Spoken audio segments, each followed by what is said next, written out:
recording. So, welcome everybody back here to the Martin E. Segal Theater Center at the Segal Center. CUNY, we had a 1 hour break since our workshop, and 1 hour in New York City is a very long time. This is enough time for people to check their mails, go on, do the other things, but also we felt it is more significant to have participants at the workshop. So we're going to have this talk tonight here at the Segal Center, which is being recorded and live streamed and will also serve as an archival event. And it is our great honor to have Michael Kliën here with us. And as it reads in our brochure, he's a choreographer and artist, and is considered one of Europe's most notable thinkers in contemporary dance and choreography. He has been commissioned by leading institutions including Ballet Frankfurt, Martha Graham Dance Company, the New Museum, Irish Museum of Modern Art, the Hallwards Gallery, and other places. As the artistic director and CEO of DAGDA, he developed an extended socio-political engaged choreography referred to as a social choreography. And it's a very significant, we think, also groundbreaking concept, and we are thrilled to have you here with us. It encompasses interdisciplinary thinking, writing, curation, and centrally choreography that works equally at home in performing and fine arts. He was awarded a PhD from Edinburgh College in Arts in 2009, and in 2017 Michael took up a position of Associate Professor of Practice and Dance at Duke University, and so it's a great honor to have you here. I also participated in the Blackboard choreography piece, which you once also did here in New York. And with us here is Cory, who's a PhD student at the program. And it was actually Cory who came to me and said, this work is so significant, we should do everything possible to get Michael here. And we might have done it anyway to others, but still, it happened also because of you, and this is also significant for us.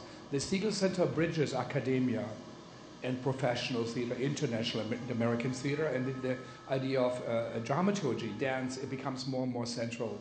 The dance dramaturgy or the dramaturgical ideas for contemporary choreography are central, we think, to what is really groundbreaking avant-garde theater, ensemble work done by companies like a Castellucci or Fabre or many, many others. And so it is a real significant event to have Michael here with us. So this will be a conversation mostly between Cory and Michael. Michael will also give a bit of talk. He prepared some thoughts on it. We have a microphone on because it is also live streamed, and we welcome our viewers from around, a great partner to do that. It will also be later on in our archive. So thank you all also who were here for participating.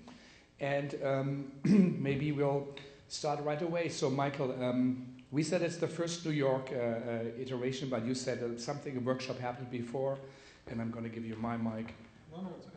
Yeah. Oh, very good. So tell us, how was it today? What did you not see? It was really amazing. I didn't see it. So Why don't? How many people of you were actually part of this now? Only 3 people were. A bit closer than mine. So 70% was. So sorry for speaking to you through a microphone, but as Frank said, it's for the recording purposes, and otherwise we would just sit around in a circle and chat. I didn't see it. Why don't you want to be in the room and tell us a bit about the work?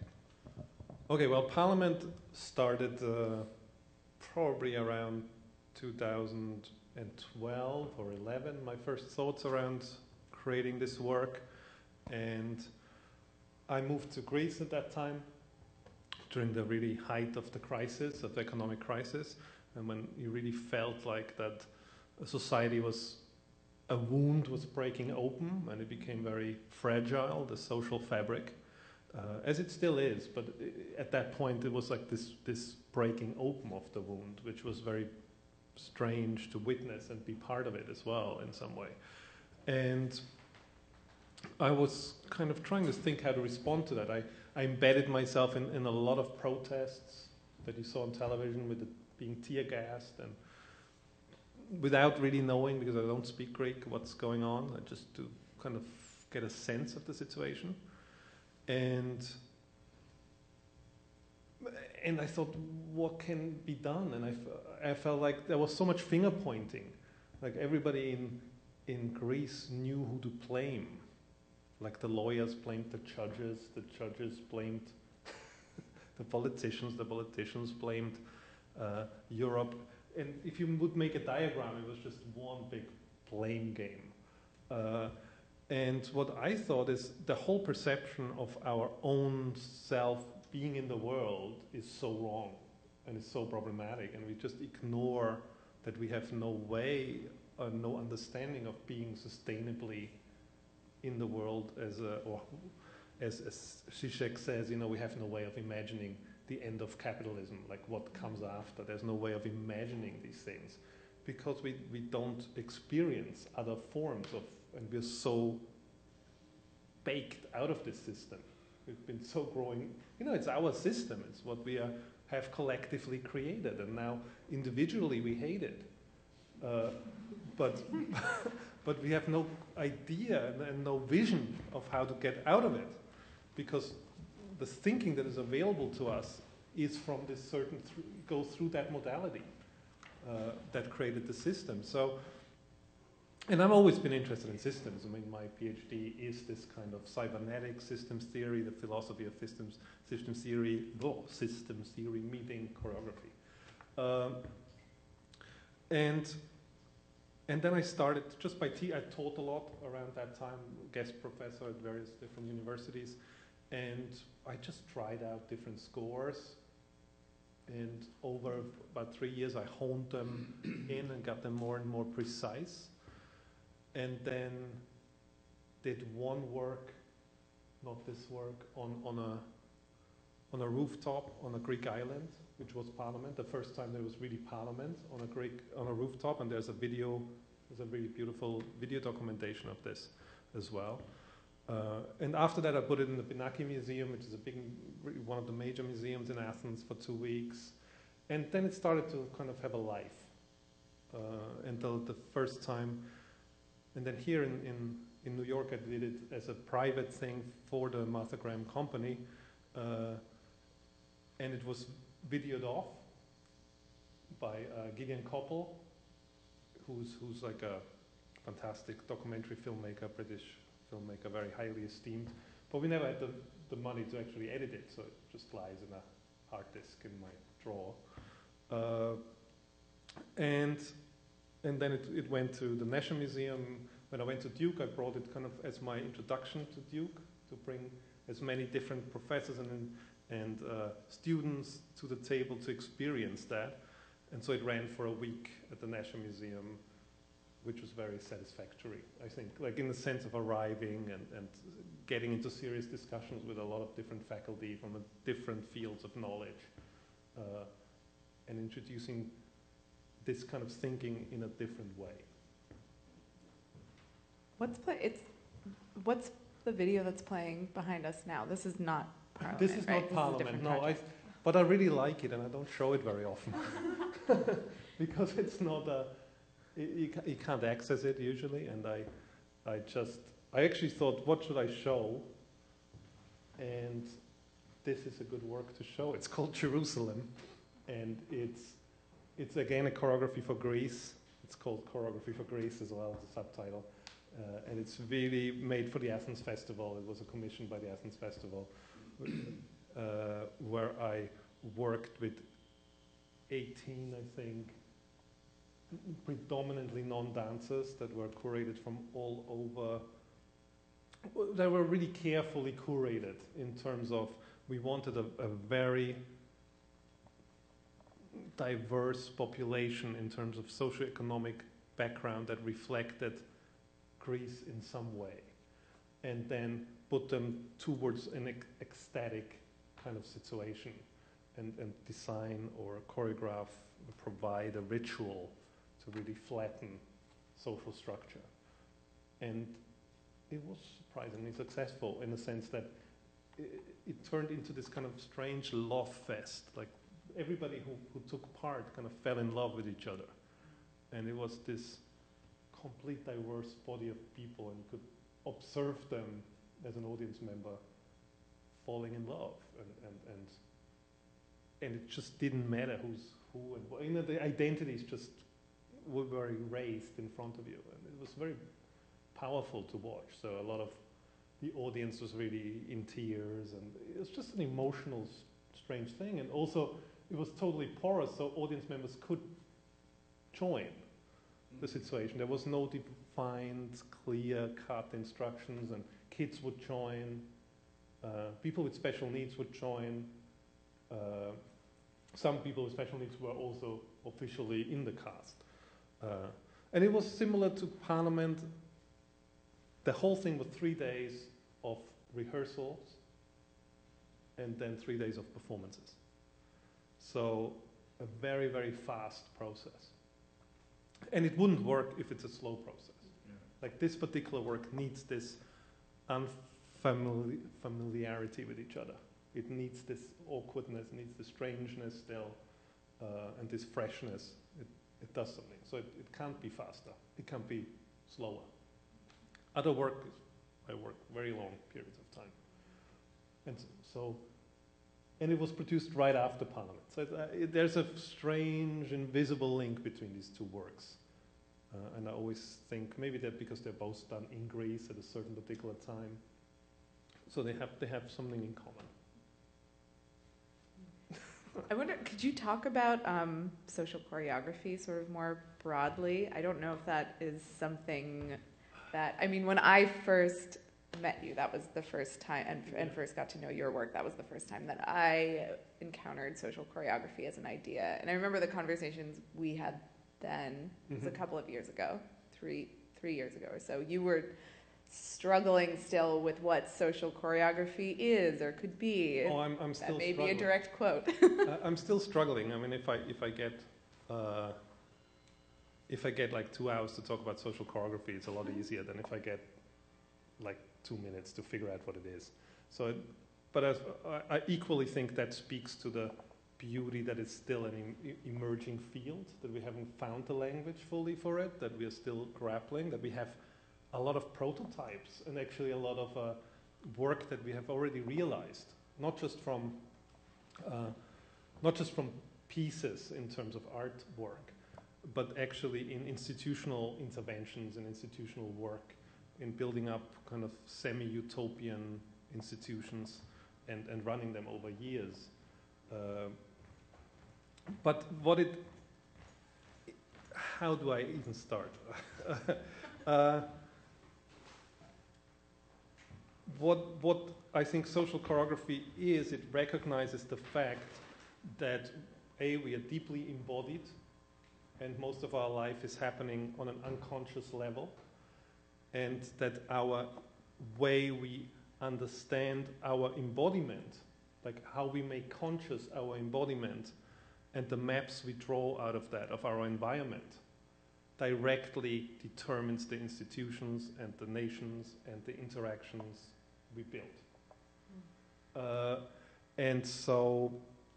And this is recursively informing itself. So the institutions then inform our understanding of embodiment and how we think ourselves into the world. And as part of this kind of social choreographic drive, we feel like that we are just absolutely skewed in our understanding of us living and the context of our, and of our context, of how we live in our context and the maps we draw out of it. So what I'm trying to do is this intervention, and different people who, it's not just me who works in social choreography. So I mentioned Steve Falk, who's very, big figure in social choreography in that sense. But I work very much on the level of embodiment. Like I'm interested in going to this darkness, which probably is like a kind of psychedelic embodiment, where you, and psychedelic in the sense of the word means revealing the mind. So where you almost thunderstruck of you taken out of your normal social understanding of the situation, and you're dipped into a psychedelic situation where you're not, where it's dark, but it's also pretty sane. And I've heard that a lot in parliaments. Like, I was just sitting there for 2 hours rocking, and I said, "Oh, I'm sorry," and they were like, "No, I've never felt saner in my whole life." Yeah, so you have this strange thing that actually what we think of mental illness, everything is becoming kind of questioned again and breaks open that way. And there is a darkness at the edge of consciousness that needs to be interrogated. And I think it brings out a different way of relating, a different way of listening again, and a different way of thinking of ourselves within ecological structures, like within an ecology, to understand our own belonging within it rather than thinking ourselves out of it and behave as if we are not part of this. So I find that's my role. Like I create this kind of very strange methodologies, like technologies. And I see them as technologies. Like I don't see this work as artwork.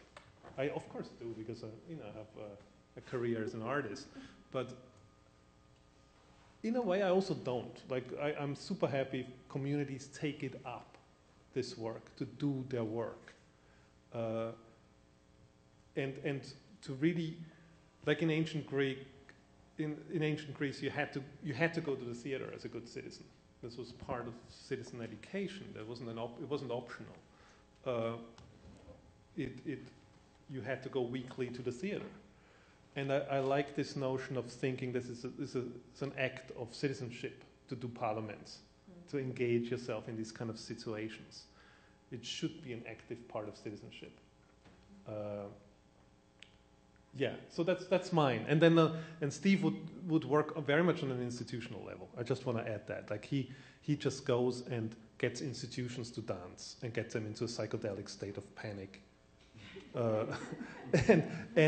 And that's his role. And it's the Bakers Union in Frankfurt, right? Yeah, well, it's an ungrateful role, but he really goes into institutions, and it's not institutional critique at all. Like, it's not institutional critique in the terms of he doesn't make art at all. He works in the social services, but he goes there and connects, almost where people create blind spots, and he erases blind spots, and he connects every institution with everything else, like a child would, in a childlike manner, and it creates amazing synergies. But also the institutions can't carry it. Like, they're overwhelmed, they're like panicking, they're losing their identity, and it's always a struggle.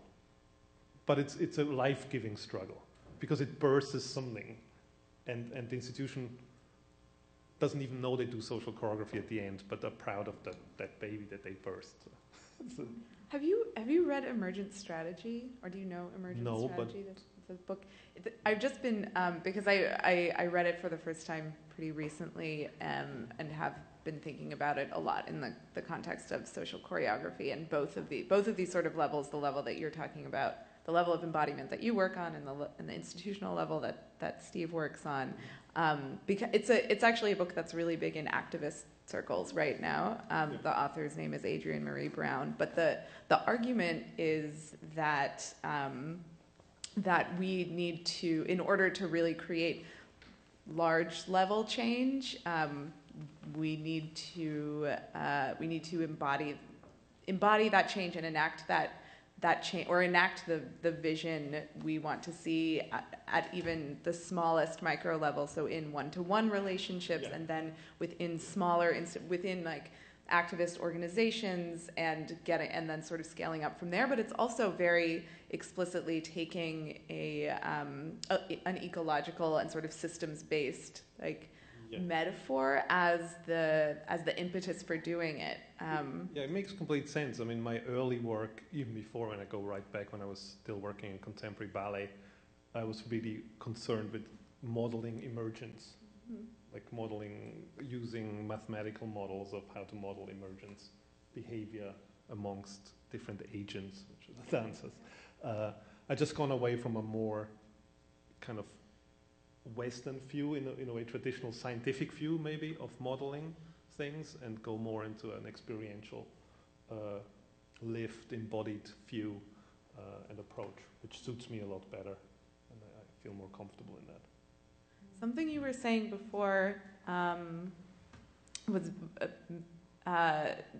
brought up a question for me that I always have about this kind of work, which is how should it be critiqued, or how should it be written about, or how would you like to see it written about or evaluated is a bad term, but that is how we just talked about this, that, right. that actually Parliament has never been written about, even though it's been 2 exhibitions in prominent museums, it's been around, it's been video installations in museums, the video played in different museums, and yet nobody and there are 1,000 people who did it, roughly. So, but the writing, it seems difficult. It seems like, where do you even start? And it cannot be critiqued or I wouldn't care for a traditional critique. So it's something that writes out of itself, I guess. And you have to put it within the framework of ideas, I think. If it sits, as you say, with these emergent strategies, if it sits within the framework of ideas to kind of illustrate, then I think that would make sense. Yeah, and I just want to point out, most of you, of course, were here, but how truly radical this idea of a social choreography is. Like Brecht in his Lehrstücke, who was the first to say we can do theater without audience. Okay. He said workers should play with the factory owners and switch roles, and you don't need anybody watching it. It's an experience. It should, as Michael said, it should change your life. It should change your view. So what he did today is kind of course, it's an instruction-based art. He had, instructions. We could type them up, I think, or give out people. Could happen anywhere, even without you, anywhere in the world, in a safe space if someone has it. So it's an art form that doesn't have the central godlike figure anymore. There's not a writer, there's not the choreographer, there's no director. There's kind of decentralization of the authoritative voice, which is a radical thing. And we have seen it, of course, in contemporary theater, where you look at the work of a Robert Wilson, where light and sound and movement and text and costumes and all the sculptures are equally distributed. Nothing is worth more or less, but already their text is no longer in the center of it. Ballet and movement, of course, it never really was, but there was always the vision of the genius artist, of a Balanchine, or Jerome Robbins, of a Mark Morris. Michael says, no, I don't even have to be in the room. I can go out. So he says, it's more important for me that there's this interaction, a social choreography between people that's more significant than my realization as a great choreographer, which you, of course, are or could do.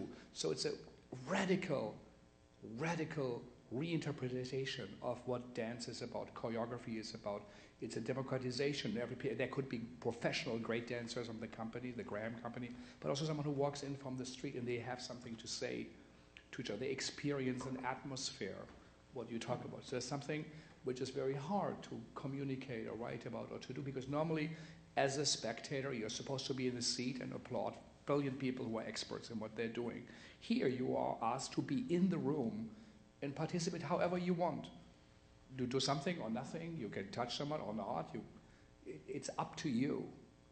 It is a model. Why theater or dance is interesting, because it's a model for something. It stands for something symbolically, but also for real. It happens on a stage, it happens in a room, it can happen in the real world. And that kind of symbolic representation of a vision for a 21st century, work of art is, I think, is very, very strong. And of course, it's easy. You look at it, you don't really see it if you look at the surface. But I just want to reinforce, it is truly a radical rethinking and asking, in the name of a Joseph Beuys and others, or a minimalist who said, who cares? I don't want to be a Michelangelo manipulating bronze. I would like to see the surface of the metal. I would just see what's there. That's more significant than me as a master artist manipulating material. And so I think it's an attempt to, grapple this. And as you say, we are still in the dark a little bit, trying to find out what it is. But Brecht said new theater needs to be done when we have new times. New times need new forms of theater. This is a very serious I mean, there is also a social choreography book called, the book called Social Choreography from 2005 by Andrew Hewitt, which came out. He's a comparative literature professor, and it came out completely parallel to us. Like, we never heard of Andrew Hewitt before, and even when I saw it, I was like trying to read through it. It was far too tense. Like, gave up on it, left it in the corner for a couple of years. And then when I picked it up, it's actually dealing with this, what we're talking about, and dealing with that very thoroughly, but discuss it in a complete different way and very theoretical. And but he has this great definition of it, that choreography is always the rehearsal of utopian, nevertheless real social situations. Because you're embodied in that situation, you're actually rehearsing it. Whatever you rehearse, whether to march like an army, whether you find new ways of, you're never that close to people.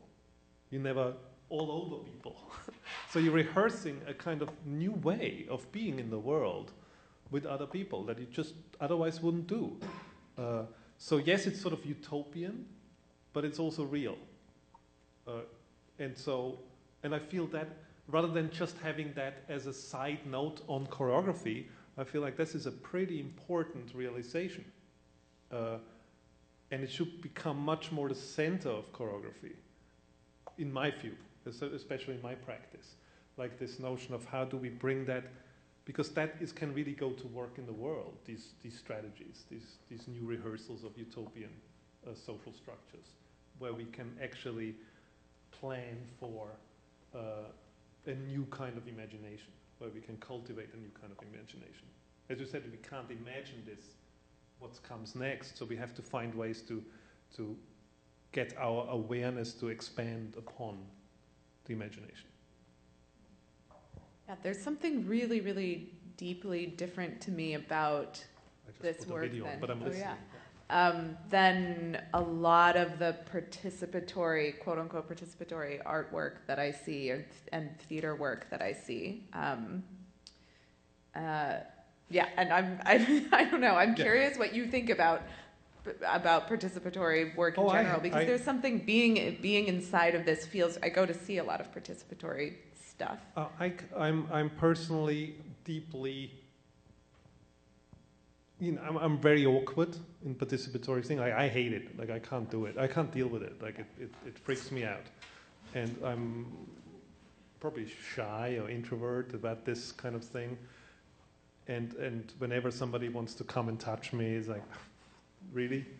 Or wants to drag me on stage, it's just nothing like that I like. And maybe that's also why I created this structure in a way to facilitate for my own. That doesn't mean that you don't want to be part, that you don't want to partake. It just means that the methodologies of partaking are not refined enough to cater for your need. Or to your need. And so, in a way, I love doing Parliament. Like, I absolutely love it, because you're just doing it in your own time. You're not forced to, you don't even feel like it's participatory. It's like it's a wrong term for it, because you're in it. You're not participating, you're it. It's a kind of, it just feels different than traditional participatory work. And I think there's brilliant participatory work out there. Absolutely, I don't ditch that, but it's just not for me. Like, I'm kind of phrasing up and going like, oh, please not me, don't pick me. Do we have some audience questions, maybe? Or do you have something you want to share still from the talk? I'm just saying that this is the very first your video, right? Parliament that happened on Hydra, on the island of Hydra, without cars. It's an island where you can only walk, and there are donkeys and your legs, and this is on a rooftop in the harbor, and there's actually Steve Falk we were talking about, so he really walks the walk. The blue t-shirt. Yeah, but the other participants are mostly gathered, not all, but mostly gathered from the local cafe just beforehand, and we said, do you want to go into Parliament? And I had a brilliant filmmaker with me, who's my wife, luckily, and And so we just set it up within the whole thing within 30 minutes. And we asked somebody if we can use their rooftop, and just ran it, and it worked pretty well. I don't know, does it not play? How long did you do it for? This one was like a whole sunset, probably 2.5 hours or so the first time. But it is worth noting that now parliaments are usually 6 to 10 hours. And that's how you should think about it. They are long. How many people participate? When? Where? Parliament sessions of what is Between, the I think this was very small. This was only 8, 9, 10 people. And then you have usually 20, 30, 40. That's usually it. I haven't done it with more than 40 at one session, I think. Or 45 was probably the biggest. I don't know. Do you participate or? Yeah, a lot. I love it. It's like a drug. It's like a, I mean, it's sort of like LSD. It feels like, not that I don't advocate anything, but it does feel like an induced experience of some sort, and that's very mysterious. I mean, that should alone be a discovery. Like, I feel like this wasn't even the planned discovery, but it's sort of a discovery that something is shutting off, and something else is becoming more to the fore that we are constantly actually operating in. So what we termed mammalian wisdom, Steve actually, who's done the dramaturgy for Parliament, he teams it as kind of a mammalian wisdom. And I think it's a quite interesting term for this. There's something else coming mammalian through. In a sense of... Mammalian, like mammals. Like it makes you feel like a mammal. And also, if you look at it from the outside in Parliament, very often we end up grooming, wooing, playing, sleeping. And it's sort of very basic. It's not getting very complicated. Like, nobody's reflecting on Max. Like, that's what I feel like. In Parliament, you just don't care about stuff. It becomes just different. You have a different kind of, and as if your consciousness is zooming in and expanding into other areas that are very, I don't know, just mammalian, without saying going backwards. Like, I think that's the wrong way to describe it, because that's what we are. And if some people love dogs like I do, and if you really go into kind of dog behavior and you will see that in the way you relate to the dogs, and even in dog packs, how they organize themselves, and who's leading, who's not leading, who's smelling whom, and from what side they approach each other, and what a bite means, and what different levels of biting, like embodied kind of reactions. It totally organizes the whole pack. And I think we're very similar without noticing it, without recognizing that. That our organization is so choreographed, but on an evolutionary level. Well, you made me think because... Okay, let's give you a microphone so we can hear. Yes, record, yes. You made me think, oh wow, this is, okay. Intense, huh? So I was doing it, and now that you're talking about it, I guess I take a chance and voice out a little bit of my experience of it. At some point I was thinking a lot about a text that Donna Haraway wrote, and she's writing, the name of the text is Orientation Matters. And at some point she's talking about how she really enjoys going to the zoo to see how humans talk about the animals. Because she feels that when humans are talking about the animals, she's actually getting to know those humans better. Yeah. And so I was thinking on this text, and when as I was inside, I was like, oh, but wait. Because at some point I started looking, right, as the animals kind of thing. But then I was like, oh, wait, I am an animal too. Yeah. So I came like, Anyways, I just wanted to share the realization I had, my psychedelic It has experience. something of like a zoo thing. Parliament has something of a zoo. It reminds you of a zoo. I feel always like, if I'm in it, I look like I'm in a zoo. It's also strange and yet so fascinating. And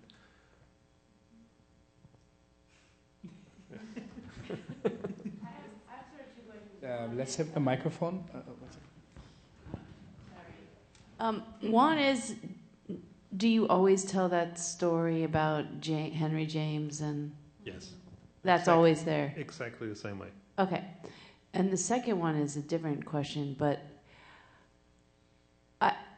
I'm a theater director, so I always think about like watchability, like watching other people and how strange that is, like just how, and in the theater you have people over here looking at people over there who often are in the dark, and it's just like what I found really interesting, or what felt like what allowed for people to do things they may not have done, was that we spent a lot of time first trying to just watch each other and observe each other, and you frame it so well that that's part of what's happening.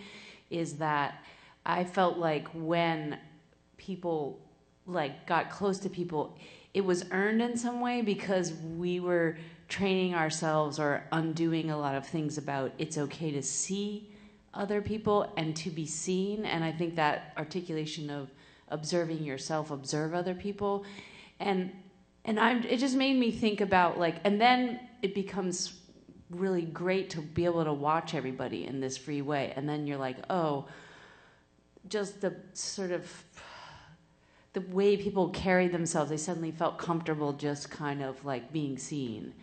And I'm just curious, did any of this come out of you as a choreographer, like wanting to feel like there was a performance quality that you couldn't accomplish?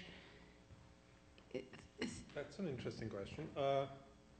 Because I just felt like everybody was like ultimately really watchable, and everything they did was. Yeah.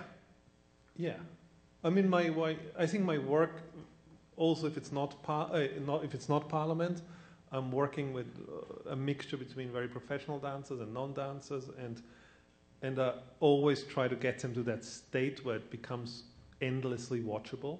Like I could just watch them for hours and end, just moving, because they're so in thought and so in. And I think with Parliament, I kind of aimed initially, I remember now, because when you asked that question, that I realized when I analyzed photographs of performance, or even public spaces, it's very hard to get a photograph, where people don't face in one direction, or in a purposeful direction, or don't surround themselves by one organizing principle, like somebody pointing, everybody looks. And I wanted this, I thought, but when Michael Hart talks about the multitude, or this kind of, we need to find a more complex way of organizing ourselves, with more interesting kind of narratives going on, rather than this always central, still proscenium arc kind of thinking. Even if we go out, it seems to be so prevalent in our being that I literally couldn't find a photograph that represented Parliament before I did Parliament at all, like where I just saw different people facing different directions, doing different things. And I found that bizarre that I couldn't find that at all. That was a strange thing. And after I did Parliament, after I did this one, my wife sent me a clip, which is also very fascinating, a Super 8 clip on YouTube, which didn't have any description of it. And it was like a Parliament. It was amazing. But it was obviously from the 60s, and I was like, damn, these performance artists in the 60s, they did it all, And then basically it was in Greek, all the description. So I said, what is that? And it turns out that this was a footage that was a big scandal in Greece from the 80s, when they discovered that a mental asylum was just left on its own devices, and on an island there was a mental asylum, but they put all the mentally ill people and left them to rot. And this was the courtyard filmed off secretly. And I didn't know that. I just thought it's some performance artist discovered Parliament. And And that's also super, super interesting. Like, I couldn't believe that the way people behave, this being, this shaking, this sitting next to each other, this walking aimlessly, this organization where it's not connected, is actually what we regard as mental illness, or what, if that's permanent, if you cannot negotiate your social coding, that's when it stops being sane. I thought what you were saying just before we came in here about using Parliament as, like, embossing Parliament on dancers and then putting another score on top of that was really interesting. It's a different way of looking at the kind of training that you would have to have in order to have a particular performance style, sort of what you're talking about. And I also hadn't realized that was because I didn't really know Parliament, and but the piece that we were talking about, I didn't know until today that there was this layering of scores. Of experiences. Like, it was using Parliament almost as an experiential dream, and then on top of it, I built another structure that they could refer to, and that was more directional and maybe purpose-driven in a strange way. That was for the Martha Graham Company. And it was a work that I retitled into State of the Union. So it's actually, and again, it lies unedited in some drawer, but it's great. It was great, and there's no proof. So, what are your influences? What do you feel influenced your work, your thinking? I think my biggest influence in thinking is Gregory Bateson, who's an anthropologist and sort of the founder of systems theory, one of the kind of intellectual godfathers of the counterculture in the 60s. Also, like, he had a very wide research into ecology that encompassed alcoholism, that encompassed dolphins, like, amazing breadth of research, and important research. He was one of the founding or godfathers of family system therapy, for example.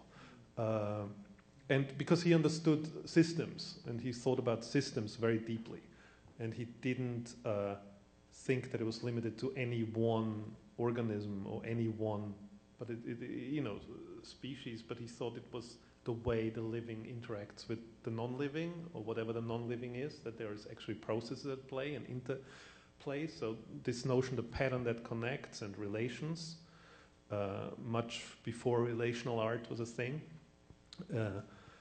And he wrote 3 books, or 4 books, but 3 on the theme, and they are just super influential. So he's the most important thinker you've never heard of. That's his catchphrase.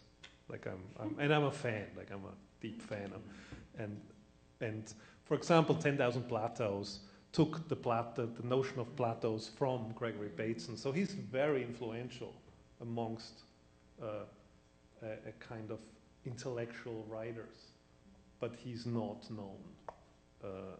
So that would be my major influence. Otherwise, I would, from within the arts, I would say Beuys is probably an influence, a strong influence. Forsyth was my mentor, and I sort of acknowledged that I was, at times, it was a super interesting time, because he employed me as a choreographer when I was... In Frankfurt? Or? Yeah. As a guest choreographer for Ballet Frankfurt when I was 26. But I was employed as a guest choreographer. So it was very strange. I worked as a full choreographer. I couldn't fathom it even. But I was also allowed to actually observe the whole process and be part of that family and understand what thoroughness means, I think. Like this absolutely obsession with your art form. And that's what I learned there. I think those, I would say these are my influences. There are probably a lot more. Any other thoughts or comments or statements? Maybe. Actually, I because I thought in my preparation I had this great quote, and I just thought I should read it out, because if I can access this, because the thumb never works. It just doesn't work. My thumb scanner does not want to work. Just stick with me. No, okay, maybe I'll give, oh, there it is. And this one is, I like that, because it sort of refers to Parliament. It's a bit different, but it's written by a student of mine that I've just been teaching at Duke. She's an anthropology major, so never really danced before. And there's this, in the beginning, I always say, in the very beginning, first classes, I say, dance. You know, the theme is that your task is to dance. So afterwards, you can say, I have danced. And then I leave the room. And that's the first introduction. It's always the first introduction. And so they're freaking out what that could possibly mean, and how do I possibly do that, and what am I doing here? And so she writes in her reflections, she says, this was still the beginning of the semester, and I was anxious for other class members to observe my untrained dance moves. I was quick to assume that having a background in classical or institutional dance training made you more qualified as a dancer. This goes back to the issue of socialization. For those first 20 minutes, I cautiously moved around. I wanted to make an escape and allow myself to fall freely into thought, but something was restraining me. Now thinking back on it, I know it is the rule of order, but back then I believed it to be the spectator's gaze. And I thought, this is a great thing, like when she's 19. So you have somebody, you know, you think in this situation, yeah, it's the others, you know, that's why you can't move. But actually to recognize that this is, and we worked on it, of course, as well, but that it's a rule of order, even the way she puts it, a rule of order. And and I Googled that is not really a term. There's something that's called the special rule of order, and that's how parliaments are ordered, which is also interesting. But the way that we are ordered as human beings, you know, this deep way of ordering. If you look at Parliament, I mean, it takes, in average, and I don't know how it was today, I didn't see anything, it takes about usually 20 to 25 minutes before anybody lifts their arm above their shoulders. No, that's like, it doesn't make any sense, but it does that. Nobody lifts their arm up. It's a socially agreed, socially negotiated situation when it's okay, when it's non-threatening, and so on. And you have that rule of order, and that's what Badiou calls the state of the situation. He refers it much more to the state, you know, reproducing their politics. But I think it goes much, much deeper. It's everything.